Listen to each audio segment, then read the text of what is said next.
Okay, so what am I looking for when I'm looking for an exponential function? In an equation, I'm looking for something that looks like it's of the form y equals a to the x. I need to see x as the exponent there. In a graph, I'm looking for something that increases at an increasing rate. So the slope is changing there. It's increasing. The function is always increasing, but the slope is increasing as well. It gets steeper and steeper.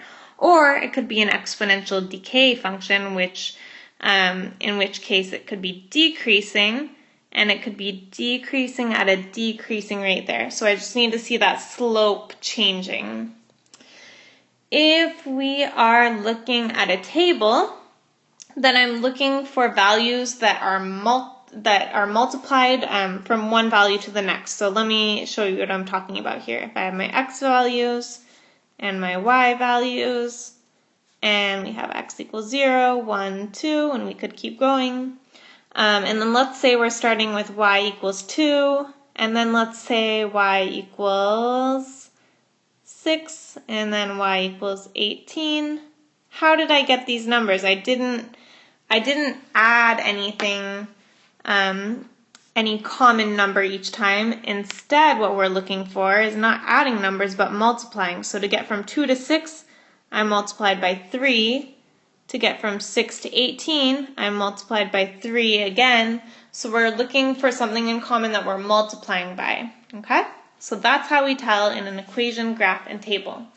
So if we go to our problem on the left-hand side here, when I'm looking at my equation, s equals 7d plus 2, that doesn't look like it has any exponent. It's not in the form of y equals a to the x. In fact, it looks like y equals mx plus b. It looks like a linear function, not an exponential function.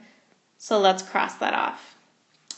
Let's go to our graph here. I see that it's increasing, and I see the slope is really small at first, and then it gets steeper and steeper. It's increasing at an increasing rate. The slope is changing there. That is an exponential function. So the graph is an exponential function there.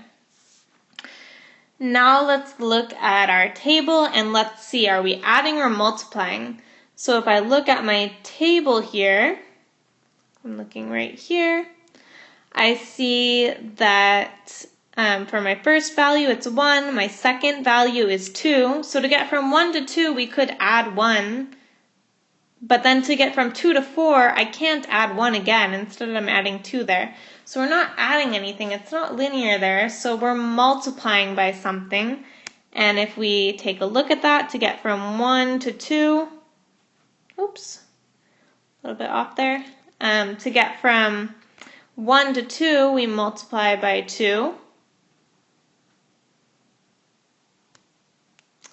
To get from 2 to 4, we also multiply by 2. To get from 4 to 8, we multiply by 2 again. To get from 8 to 16, we multiply by 2. And to get from 16 to 32, we multiply by 2. So when I'm looking at the table, we're looking at multiplying by a common factor from one of these to the next each time. So our table there is exponential as well.